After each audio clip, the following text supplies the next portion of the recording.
El origen del Kung Fu. Antes de sumergirte en este mundo de misterios, regístrate y haz clic en la campanita. Tu clic llevará esta curiosidad aún más lejos. Gracias por formar parte. En lo profundo de las montañas de China, entre neblinas persistentes y el eco distante de campanas antiguas, se encuentra el legendario Templo Shaolin. Este lugar sagrado, rodeado de misterio y veneración, es para muchos el punto de partida del arte marcial más antiguo y espiritual del mundo, el Kung Fu. Pero, ¿cómo nació realmente esta disciplina? ¿Quién fue su verdadero creador? ¿Y por qué su historia está envuelta en leyendas que se mezclan con la religión, la filosofía y la guerra? El término Kung Fu ha sido malinterpretado durante siglos. En Occidente, suele usarse exclusivamente para referirse a las artes marciales chinas, pero en realidad, la palabra Heng Fu significa literalmente dominio a través del esfuerzo y el tiempo, es decir, cualquier habilidad adquirida con práctica, paciencia y dedicación. Así, un maestro de caligrafía o de la cocina también podría tener Kung Fu. No se trata únicamente de pelear, sino de alcanzar la perfección en cualquier disciplina. Entonces, ¿cómo fue que esta palabra terminó representando una tradición de combate milenaria? Para entenderlo, debemos viajar siglos atrás, cuando China era una tierra de clanes guerreros, imperios emergentes y sabiduría ancestral. Mucho antes de que el templo Shaolin fuera construido, ya existían sistemas de defensa y combate desarrollados por soldados, campesinos y nobles. Los textos antiguos como el clásico de los ritos y el Shaolin mencionan danzas marciales utilizadas en ceremonias rituales y entrenamientos militares. Estas formas primitivas de lucha estaban conectadas al cuerpo, al espíritu y a la naturaleza, y muchas veces se inspiraban en los movimientos de animales salvajes. Sin embargo, uno de los momentos clave en la historia del Kung Fu ocurrió en el siglo VI de Calle, cuando, según la leyenda, un monje indio llamado Bodhidharma cruzó los Himalayas y llegó a China para difundir las enseñanzas del budismo. Su destino final fue el recién fundado Templo Shaolin, ubicado en el monte Song.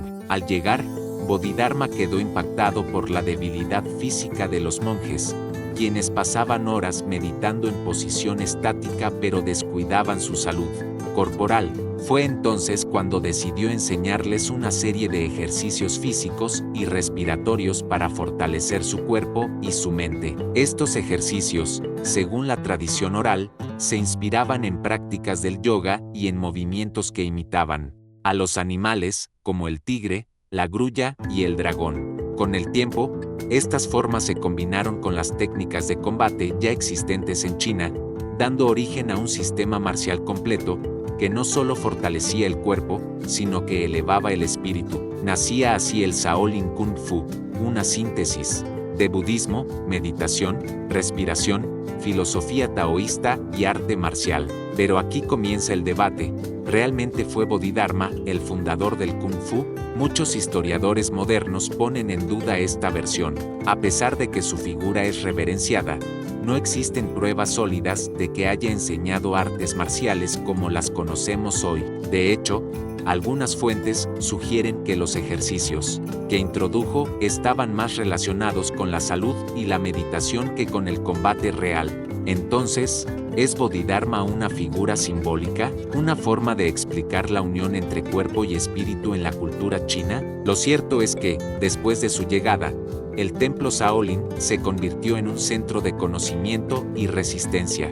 Durante las múltiples invasiones y dinastías que azotaron China, los monjes Shaolin no solo preservaron textos sagrados, sino que también defendieron el templo con sus propias manos. Entrenaban día y noche, perfeccionando técnicas que combinaban fuerza, equilibrio, velocidad y concentración. Sus cuerpos eran templos, sus movimientos eran poesía en movimiento, y su disciplina, inquebrantable. Con el paso de los siglos, el Kung Fu dejó de ser solo un método de defensa.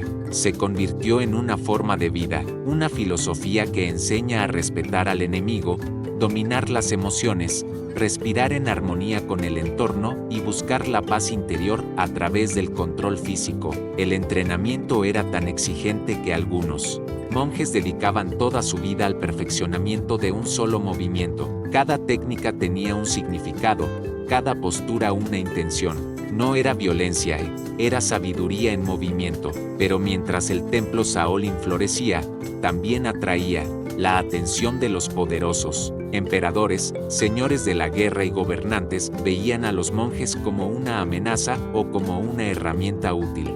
Algunos los protegían, otros los perseguían. El templo fue destruido y reconstruido varias veces, y cada vez que renacía, el Kung Fu también lo hacía, adaptándose a nuevos tiempos, nuevas amenazas y nuevos discípulos. Entonces, ¿es posible rastrear un único origen para el Kung Fu? ¿O estamos frente a una creación colectiva, fruto de siglos de experiencia, espiritualidad y resistencia? Lo que sí sabemos es que esta tradición no nació en un día ni en manos de una sola persona. Nació de la necesidad de sobrevivir, de resistir, de trascender el dolor físico y espiritual. Y por eso, su historia está marcada por la lucha, pero también por la paz. En la siguiente parte, exploraremos cómo los estilos de Kung Fu comenzaron a multiplicarse por toda China, adoptando los nombres de animales, elementos naturales y filosofías ocultas. También descubriremos cómo esta disciplina escapó del templo y se convirtió en una revolución cultural, porque el Kung Fu no solo es un arte marcial, es la huella viva de un pueblo que se negó a rendirse. El Kung Fu, que en sus orígenes estaba confinado a los muros sagrados del templo Shaolin, pronto comenzó a desbordarse hacia el vasto territorio chino. Lo que alguna vez fue una práctica reservada a monjes, empezó a filtrarse entre campesinos, soldados y viajeros, y así, como una semilla llevada por el viento, germinó en distintas regiones, dando lugar a estilos diversos, adaptados a las necesidades, los climas, los cuerpos y los enemigos de cada zona. Había nacido una revolución silenciosa, la del Kung Fu popular.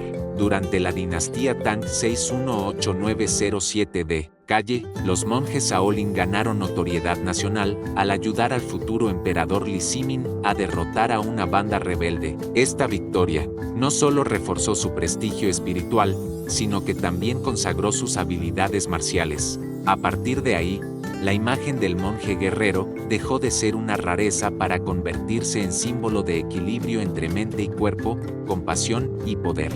El templo recibió donaciones, discípulos de todas partes, y, con ellos, nuevas influencias. Pero también llegó algo inevitable: la diversificación. Los estilos de Kung Fu comenzaron a multiplicarse. Algunos se centraban en la fuerza bruta, otros en la velocidad, otros en la precisión. Cada uno tenía un propósito, una historia, una filosofía. Surgieron entonces los famosos estilos inspirados en animales: el tigre, feroz y directo; la grulla, elegante y defensiva; el dragón, poderoso y fluido; la serpiente, sigilosa y precisa; y el leopardo, rápido y explosivo. Cada animal representaba un espíritu, una energía interna que el practicante debía encarnar. Pero no solo los animales sirvieron de modelo, también los elementos naturales dieron origen a estilos únicos. El viento, el fuego, el agua y la tierra se tradujeron en formas de moverse, de respirar y de combatir.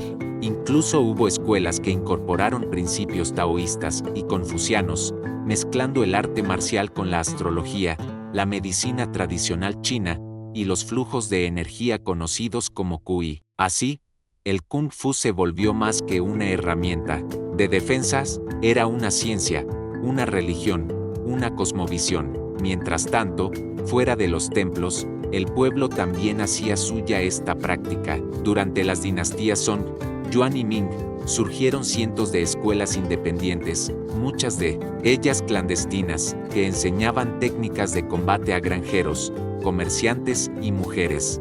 Estas escuelas, a menudo, se fundaban con propósitos muy distintos a los espirituales: resistir a bandidos, defender aldeas o incluso planear rebeliones. Porque el Kung Fu no siempre fue un arte de paz. En tiempos de opresión, fue un grito de resistencia. En esa época, nacieron también las sociedades secretas, muchas de las cuales utilizaban el Kung Fu como método de entrenamiento para sus miembros. Grupos como los Loto Blanco o los Puños Armónicos se oponían al dominio extranjero y al poder corrupto de los emperadores. Practicaban en la sombra, combinando rituales ancestrales con técnicas letales. En su lucha por la libertad, el Kung Fu se convirtió en un símbolo de identidad nacional, de orgullo y de memoria histórica. Pero con esta expansión también llegó la traición. Algunos usaron el Kung Fu para controlar, para extorsionar, para imponer miedo. Las mafias locales adoptaron ciertas técnicas para sus fines criminales.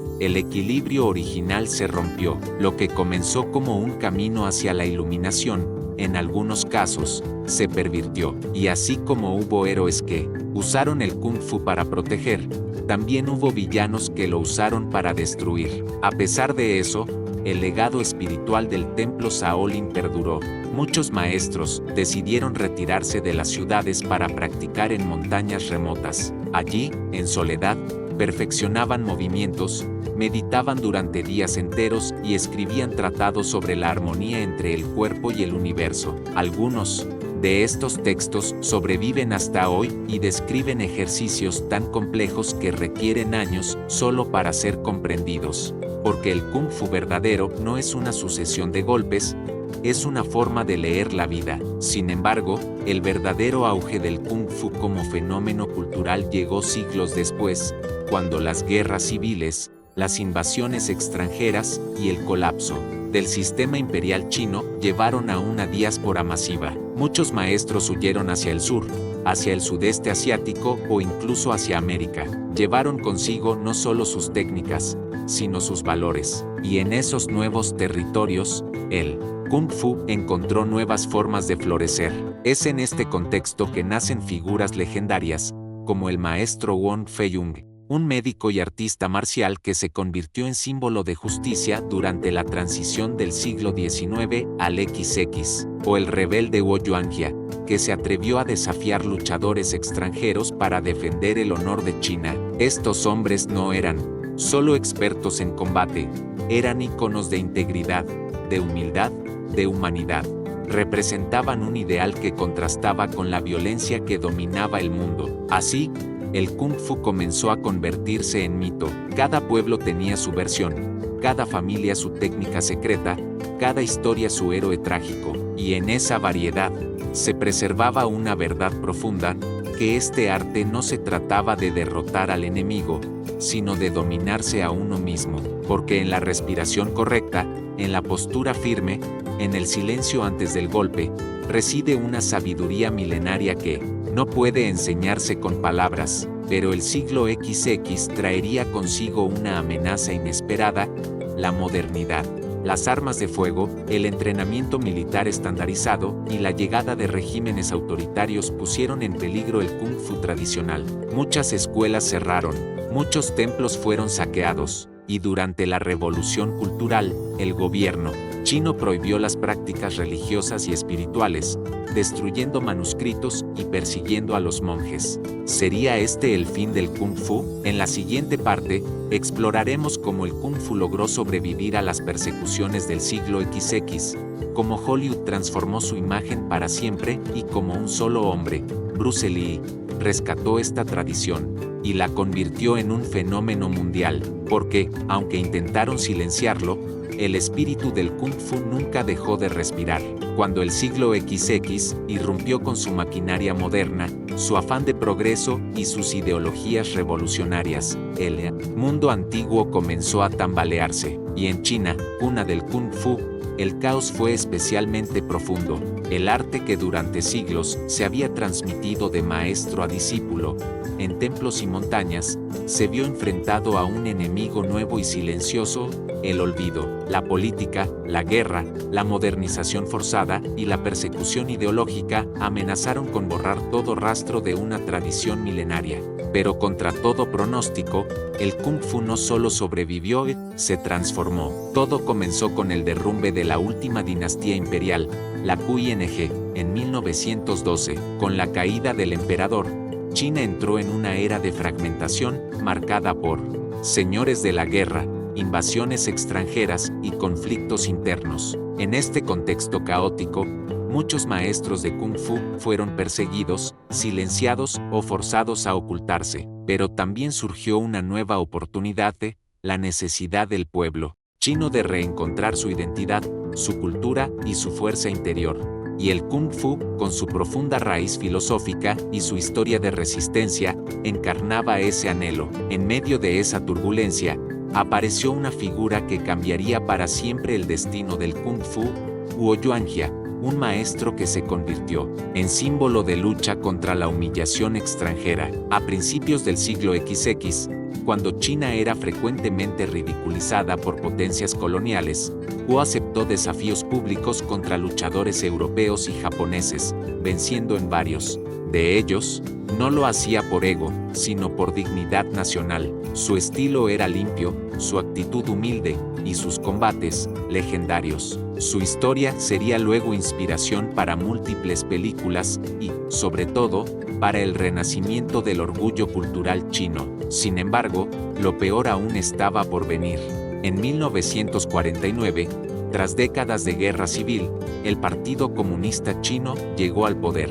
En un principio, el Kung Fu fue tolerado, especialmente como forma de entrenamiento físico y símbolo cultural. Pero pronto, con la llegada de la Revolución Cultural en los años 60, las cosas cambiaron drásticamente. El nuevo régimen consideraba superstición toda práctica espiritual, religiosa o filosófica no alineada con los ideales marxistas. Y eso incluía, por supuesto, al Kung Fu tradicional. Los templos fueron clausurados, los maestros, denunciados, textos sagrados, quemados. Algunos monjes fueron obligados a trabajar en campos de reeducación. Otros desaparecieron sin dejar rastro.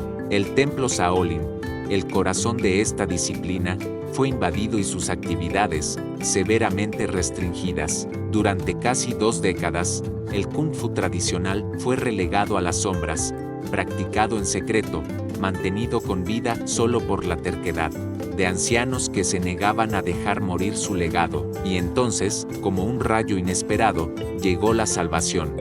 Desde el otro lado del mundo, en los años 60 y 70, Hollywood comenzaba a explorar historias orientales, pero fue un joven nacido en San Francisco, criado entre Hong Kong y Estados Unidos, quien provocó una revolución cultural sin precedentes. Bruce Lee, con su físico impresionante, su velocidad casi sobrehumana y su carisma explosivo, Bruce no solo llevó el Kung Fu al cine occidental, sino que lo reinventó. Bruce Lee estudió varias disciplinas, incluyendo Wing Chun, boxeo, esgrima occidental y filosofía. Su enfoque no era solo técnico, sino profundamente filosófico. Rechazaba los estilos rígidos y promovía la fluidez, la adaptación, el ser como el agua. Fundó su propio sistema, el Jeet Kune Do, que no era una escuela más, sino una declaración de libertad marcial. Para él, el verdadero Kung Fu no era repetir formas milenarias sin reflexión, sino descubrir, mediante la práctica y la mente, el camino personal hacia la verdad. Con películas como Operación Dragón, Furia Oriental y El Gran Jefe, Bruce Lee no solo conquistó las taquillas, sino también las mentes. Por primera vez, un asiático era el protagonista absoluto, no el estereotipo. Sus movimientos, sus gritos, su intensidad, todo en él era una declaración de poder cultural, y gracias a él, millones de personas alrededor del mundo comenzaron a interesarse por el Kung Fu. Escuelas se abrieron en América, Europa, Oceanía. Niños y adultos imitaban sus posturas, sus golpes, sus saltos. El arte milenario había resucitado, con una fuerza que ni siquiera sus perseguidores podían imaginar.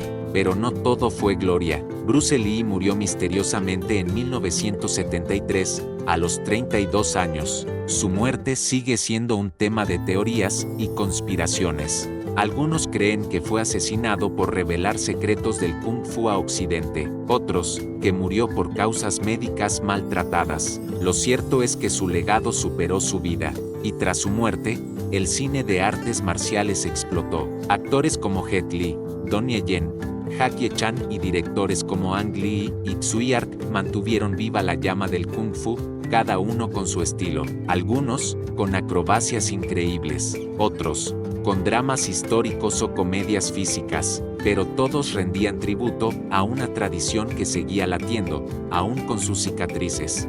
Curiosamente, mientras el mundo admiraba el Kung Fu en la gran pantalla, en China continental aún se miraba con recelo. No fue sino hasta la década de los 80 y 90, con la apertura económica y el deseo de recuperar el orgullo nacional, que el gobierno comenzó a apoyar su promoción. Se crearon academias estatales, espectáculos turísticos y competencias internacionales. El templo Shaolin fue restaurado, y sus monjes, convertidos en embajadores culturales. Sin embargo, muchos críticos afirman que el Kung Fu moderno perdió su alma. Acusan al sistema de transformar una práctica espiritual en un producto turístico. Las demostraciones públicas, los trajes brillantes, los saltos espectaculares, todo parece diseñado más para el show que para el crecimiento interior. Y surge entonces la pregunta inevitable: ¿sigue vivo el verdadero Kung Fu? En la siguiente parte, profundizaremos en esa duda. ¿Qué queda del Kung Fu tradicional en el mundo contemporáneo? ¿Dónde se esconden los verdaderos maestros? ¿Y qué secretos aún no han sido revelados al mundo? Porque quizá, la esencia del Kung Fu no esté en el espectáculo, sino en algo más silencioso, más profundo y mucho más peligroso. En un mundo cada vez más dominado por la tecnología, el ruido constante y la inmediatez, ¿puede sobrevivir una tradición que exige silencio, paciencia y entrega total?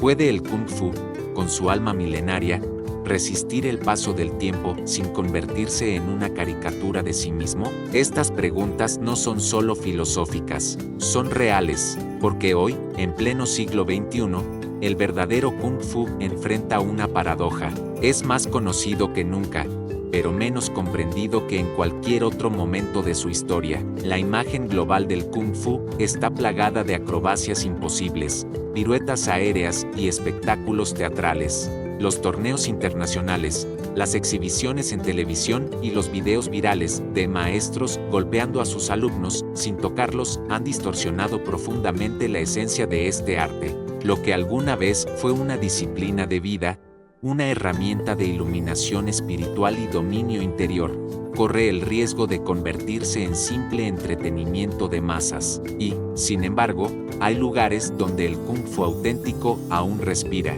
En regiones rurales de China, alejadas del turismo y las cámaras, pequeños grupos de discípulos continúan entrenando de madrugada, en silencio, bajo la guía de maestros ancianos que jamás aparecieron en una pantalla. Estos hombres y mujeres no buscan fama, ni diplomas, ni cinturones de colores. Siguen un camino antiguo, donde cada movimiento se aprende durante meses, donde la respiración y la intención valen más que la velocidad o la fuerza. Allí, el Kung Fu aún es lo que siempre fue, una forma de estar en el mundo. Uno de los estilos más antiguos y menos comprendidos es el Xing Ji Quan, el puño de la forma y la intención. Sus practicantes no realizan piruetas ni exhiben fuerza bruta. Sus movimientos son simples, rectos, casi invisibles al ojo inexperto, pero detrás de esa simplicidad hay años de refinamiento interno. En el Xing Ji, se dice que uno debe moverse, como si una lanza atravesara el cuerpo de adelante hacia atrás. No hay espacio para titubeos. Es una filosofía de decisión y propósito absoluto. Otro estilo, el Bagua Zhang, la palma de los 8 trigramas, está basado en el movimiento circular, en caminar en torno a un punto central, girar, esquivar, fluir. Fue creado en los círculos taoístas y está impregnado de simbolismo cósmico. Sus movimientos imitan al viento, a la serpiente, al agua que nunca se detiene. Se dice que quien domina el Bagua puede pelear contra múltiples enemigos sin ser tocado, pero más allá de su aplicación marcial, el objetivo es fundirse con el universo, moverse como lo hace la naturaleza. Y por supuesto, está el Tai Chi Chuan, quizás el estilo más conocido, pero también el más incomprendido. Muchos lo ven como una gimnasia para ancianos, lenta y sin impacto, pero en su esencia, El Tai Chi es una forma de Kung Fu interna, una práctica de guerra disfrazada de meditación. Cada gesto, cada cambio de peso, cada giro de muñeca, esconde una técnica de defensa o ataque. Pero más importante aún, es una forma de calmar la mente, de unir respiración y movimiento, de resistir sin romper. Todos estos estilos comparten una verdad central: el enemigo no está afuera, está dentro. El ego, el miedo, la rabia, la impaciencia. El verdadero Kung Fu no se aprende golpeando sacos ni rompiendo ladrillos, se aprende mirando hacia adentro. Por eso, los maestros más antiguos suelen hablar en parábolas y prefieren el silencio a la explicación, porque no se trata de vencer al otro, sino de vencerse a uno mismo. Sin embargo, en el mundo moderno, ese mensaje se ha vuelto difícil de transmitir. Las nuevas generaciones, criadas en la velocidad de las redes sociales, buscan resultados rápidos, técnicas efectivas, fama inmediata. El Kung Fu, con su exigencia de años de práctica, dedicación y humildad, se vuelve incómodo. Muchos abandonan antes de comenzar. Otros optan por disciplinas más eficientes como el Ma o el Krav Maga. Y no faltan los que falsifican títulos, inventan linajes y venden certificaciones de maestro en cuestión de semanas. Esto ha provocado una crisis de identidad en muchas escuelas. Algunas, para sobrevivir, han adaptado sus métodos, simplificando movimientos, incorporando elementos ajenos o convirtiéndose en espectáculos turísticos. Otras, más conservadoras, han cerrado sus puertas, prefiriendo desaparecer antes que traicionar sus principios. Pero algunas, muy pocas, han optado por un camino más difícil: enseñar el verdadero Kung Fu a quien realmente esté dispuesto a escucharlo. Y es aquí donde aparece un fenómeno inesperado: la búsqueda occidental. En países como Estados Unidos, Francia, Brasil, México o Argentina, cientos de personas han comenzado a viajar a China para aprender el Kung Fu tradicional.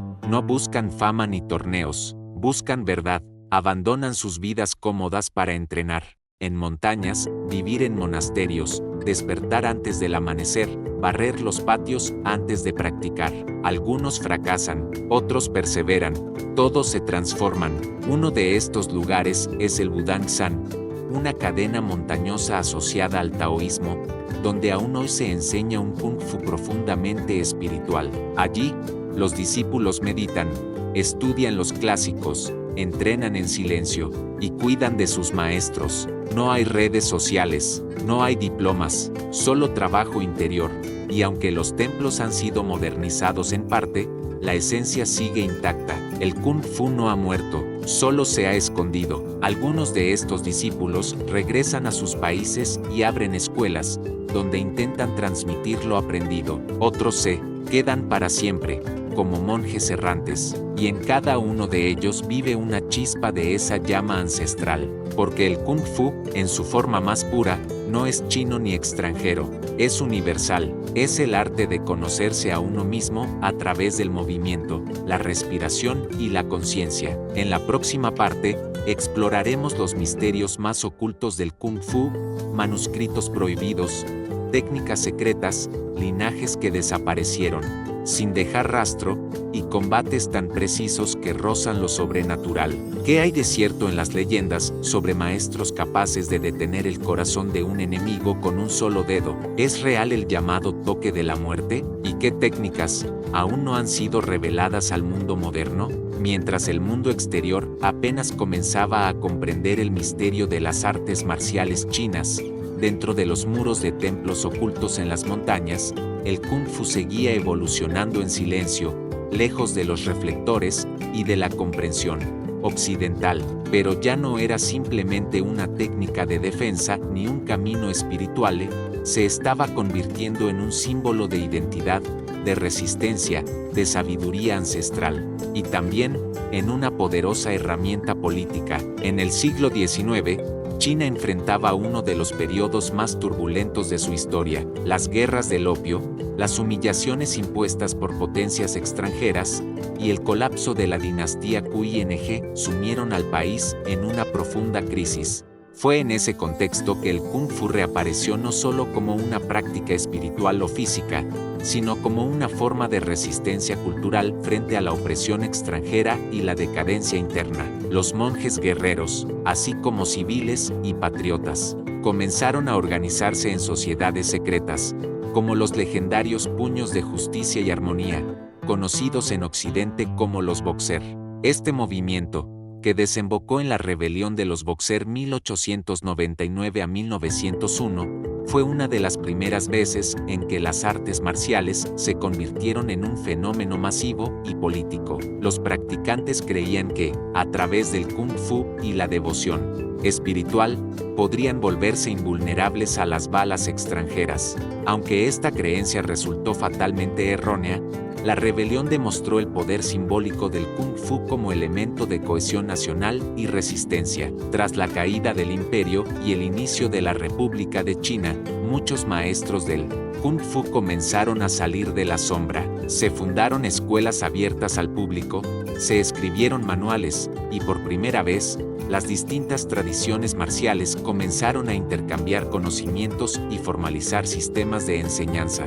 Estilos como el Wing Chun, el Ung Gar, el Baguazhang o el Xing Ji Kuan ganaron notoriedad. La figura del Sifu maestro empezó a ser venerada más allá de los templos, y los combates se convirtieron en eventos públicos. Sin embargo, este nuevo florecimiento enfrentó una amenaza inesperada: la revolución cultural de Mao Zedong.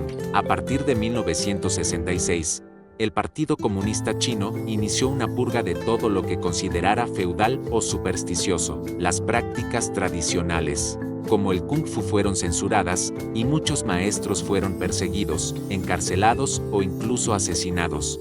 Bibliotecas enteras de manuscritos antiguos fueron quemadas. El conocimiento milenario, transmitido de generación en generación, estuvo a punto de desaparecer para siempre. Paradójicamente, mientras en China continental el Kung Fu era destruido sistemáticamente, en Hong Kong estaba renaciendo como un fenómeno global gracias al cine. Actores como Bruce Lee, discípulo del legendario Ip Man, comenzaron a filmar películas donde el Kung Fu no solo era acción, sino filosofía. Las coreografías precisas, los mensajes sobre autodisciplina, honor y justicia, cautivaron al mundo entero. En una era dominada por armas de fuego y guerras tecnológicas, ver a un solo hombre enfrentarse a ejércitos enteros con las manos desnudas era casi mítico. Bruce Lee, con su carisma explosivo y su enfoque híbrido de las artes marciales, revolucionó la percepción del Kung Fu, lo transformó en algo más que una tradición china,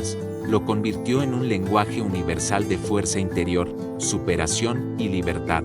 Y aunque murió joven, su legado sembró la semilla de millones de escuelas, practicantes y admiradores que, en todo el mundo, comenzaron a ver en el Kung Fu algo más que pelea, una forma de vida. Pero el viaje del Kung Fu aún no había terminado. Lo que comenzó con monjes budistas meditando en cuevas, atravesó guerras, persecuciones y glorias cinematográficas para llegar hasta nuestros días. ¿Qué papel juega hoy el Kung Fu en un mundo digital y globalizado? ¿Sigue siendo un camino espiritual o solo un deporte más? Cuando el Kung Fu cruzó las murallas de China y se encontró con el mundo moderno, su esencia ancestral fue puesta a prueba. Lo que había nacido como una práctica espiritual, profundamente conectada con la respiración, la meditación, la observación de los animales y la filosofía taoísta, comenzó a adaptarse o distorsionarse según las exigencias de cada época. Hollywood lo convirtió en espectáculo, las academias lo convirtieron en deporte, las olimpiadas en competencia. Pero, ¿cuánto del Kung Fu original seguía vivo? Muchos maestros antiguos alertaron sobre lo que llamaron la muerte interna del Kung Fu. Esto no era una desaparición física, sino espiritual. Para ellos, enseñar solo los movimientos, sin transmitir la filosofía, sin la conexión entre cuerpo y mente, era como entregar una espada sin filo. El arte seguía existiendo, pero ya no cortaba, era solo una danza vacía. Y sin embargo, hay quienes luchan por mantener viva la llama. En las montañas de Henan, los monjes del templo Shaolin continúan entrenando con la misma disciplina de hace siglos. Madrugan antes del alba, practican movimientos que imitan a la serpiente, al tigre, a la grulla, pero también meditan, ayunan, estudian textos sagrados. Para ellos, el Kung Fu es el camino hacia el dominio del yo. Cada golpe lanzado con el puño debe nacer de un corazón en paz. Cada patada debe ser precedida por una intención noble. Pero, el Kung Fu también ha sido arma de resistencia. En la Revolución Cultural China, fue perseguido, prohibido, exiliado. Los libros quemados, los templos demolidos. Muchos maestros escaparon a Hong Kong, a Taiwán, a San Francisco. Allí, en el exilio, el Kung Fu se reinventó. Fue entonces cuando aparecieron figuras como Bruce Lee, quien no solo era actor, sino filósofo. Bruce Lee comprendió algo profundo, que el Kung Fu no debía ser una forma rígida, sino como el agua, capaz de adaptarse, fluir y llenar cualquier recipiente. Vacía tu mente, decía él, sé amorfo, como el agua. Y es que el Kung Fu auténtico no es una colección de técnicas, sino un modo de vida. En el saludo inicial, los practicantes unen el puño y la palma. El puño representa la fuerza, la palma abierta, la sabiduría y la contención. El mensaje es claro: la fuerza debe estar siempre controlada por la conciencia. Quien golpea sin pensar, ya ha perdido. Quien vence sin compasión, ya ha sido derrotado por su ego. Hoy, en medio del bullicio del mundo moderno, el Kung Fu aún encuentra espacio en aquellos que buscan equilibrio, en jóvenes que cambian las calles por el tatami, en adultos que buscan paz mental, en mujeres que encuentran en sus movimientos una nueva forma de libertad.